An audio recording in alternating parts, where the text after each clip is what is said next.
The city of Eldros had become a prison of stone and silence.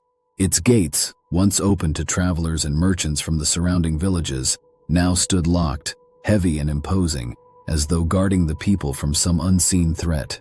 Day after day, the streets remained empty, the only sound the occasional murmur of footsteps as families scurried home before dusk. No one lingered outdoors. No one spoke openly about what they feared, but the fear was there, like a palpable force in the air. Inside her family's stone house, Lyra felt the weight of that silence press down on her chest. Every breath seemed heavier. Every glance out the window brought a new wave of frustration and unease. The once vibrant city she had grown up in felt like a ghost town. She pressed her forehead against the cool glass of her bedroom window, watching the last rays of sunlight fade behind the tall stone walls that encircled the city. Somewhere beyond those walls, life continued, but not here, not in Eldros. "Lyra," her mother called from downstairs, her voice flat and tired. "Come help with dinner." Lyra closed her eyes, drawing in a slow, steady breath before answering. "Coming." Her mother's voice lacked its usual warmth, as if the lockdown had drained the life from everyone inside the city. For weeks, the people of Eldros had been trapped within its walls, cut off from the outside world. No one knew why, and no one dared to ask. When Lyra entered the kitchen, her younger sisters were sitting quietly at the table, their faces pale and solemn. Even they, usually full of energy and mischief, had succumbed to the oppressive atmosphere that had settled over the city. Her mother stirred a pot over the fire, the rhythmic sound of the ladle scraping the bottom of the pot the only noise in the room. "Where's father?" Lyra asked, breaking the silence. Her mother didn't look up. "Out." "Out where?" Lyra pressed, though she already knew she wouldn't get an answer. Her father had left days ago, disappearing without explanation. He had told them not to worry, that it was important business, but the uncertainty gnawed at Lyra. She knew something was happening beyond the walls of Eldros, something they weren't being told. The tension in the air, the whispered conversations that stopped when she entered a room, all pointed to something bigger, something darker. Lyra glanced at her sisters.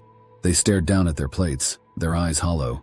It was like the lockdown had stolen the joy from them, and from the entire city. No one was the same anymore. After dinner, Lyra retreated back to her room. She closed the door softly behind her, feeling the cold stone floor beneath her feet. The room felt like a cage. She crossed the room to the window and gazed out once more at the towering walls that loomed over the city. Beyond them, the dark forest stretched toward the horizon, its edges blurred by the fading light. The sun dipped lower, casting the sky in shades of red and gold. Lyra leaned her head against the window, wishing she could feel the warmth of the sunlight on her face, wishing she could escape this endless confinement. And then she saw it, a shadow moving across the sky. Her eyes narrowed, focusing on the shape as it grew closer. A bird. No, not just any bird. As it drew near, Lyra could see it was a falcon, its sleek body cutting through the air with purpose. Her heart quickened. The bird circled once before swooping down toward her window. Lyra flung the window open just as the falcon landed gracefully on the sill. It looked at her with sharp, intelligent eyes, and she noticed a small piece of parchment tied to its leg. Her fingers trembled as she reached for the note, untying it carefully. The parchment was worn, the edges frayed, and the writing on it was hurried, as though written in a rush. "To whoever receives this, my name is Rylan. I am locked inside the city of Valor. No one knows why, but the gates are closed, and the streets are empty. I send this message in hopes of finding someone else, anyone. If you read this, please write back." Lyra blinked, reading the message again to make sure she hadn't imagined it. Valor. She had heard the name before, though only in passing. It was a distant city, far beyond the forests that surrounded Eldros.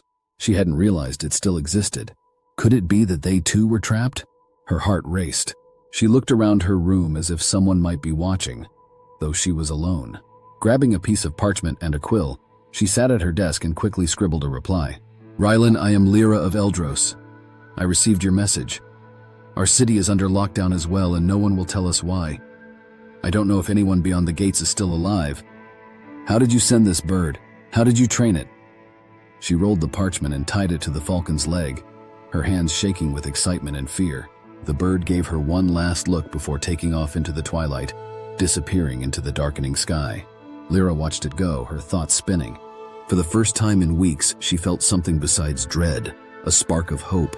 Someone else was out there. Someone else was trapped, just like her. The next morning, Lyra woke to the sound of wings fluttering outside her window. She bolted upright, her heart racing. The falcon had returned. She threw open the window, her hands fumbling as she untied the new message from the bird's leg. Her breath came in quick bursts as she unrolled the parchment. "Lyra, I didn't think anyone would answer.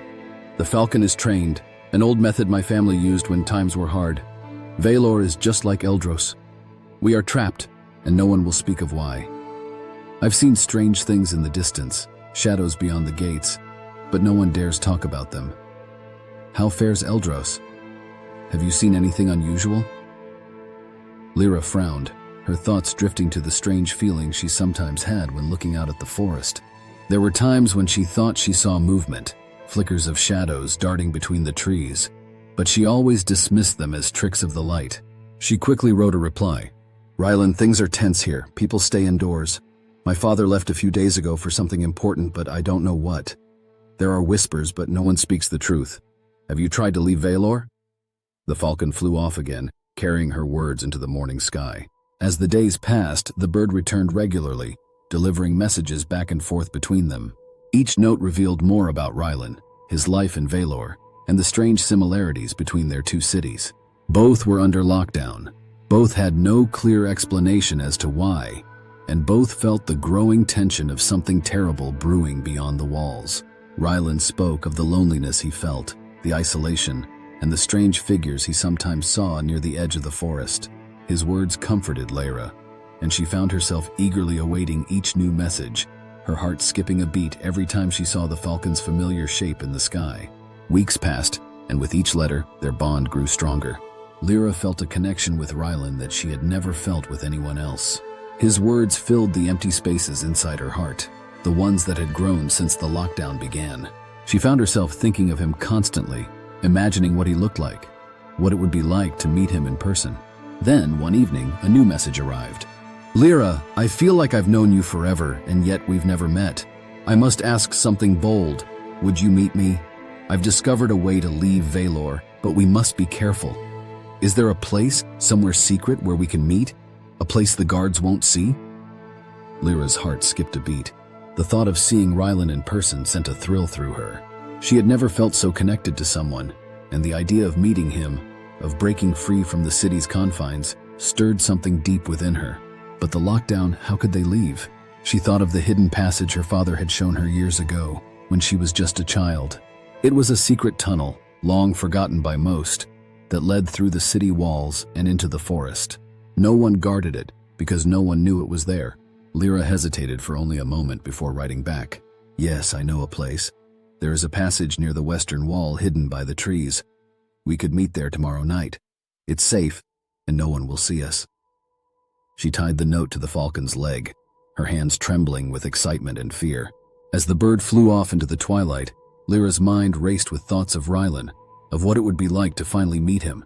She felt alive again, for the first time since the lockdown began. The next night, Lyra crept from her house, her heart pounding in her chest.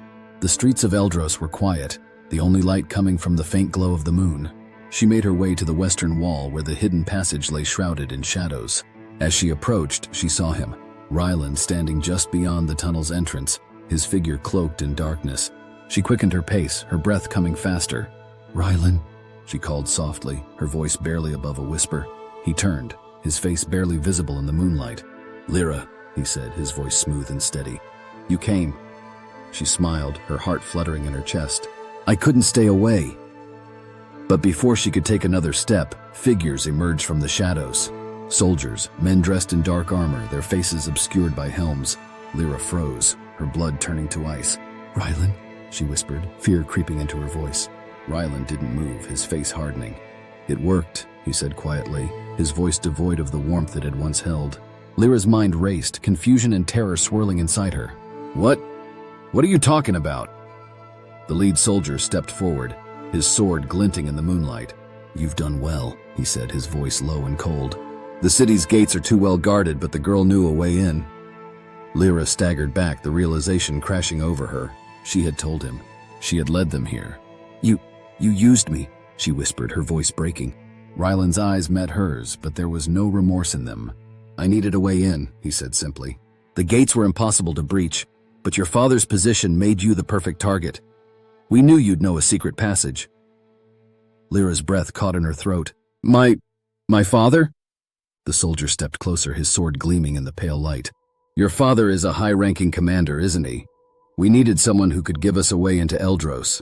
Now that we're inside, we'll take the city and kill anyone who stands in our way. First your king, then the rest. Terror clawed at Lyra as the soldiers moved forward, slipping through the hidden passage she had exposed. The walls of Eldros, once impenetrable, had been breached, not by force but by her own hand. The city of Eldros was about to fall.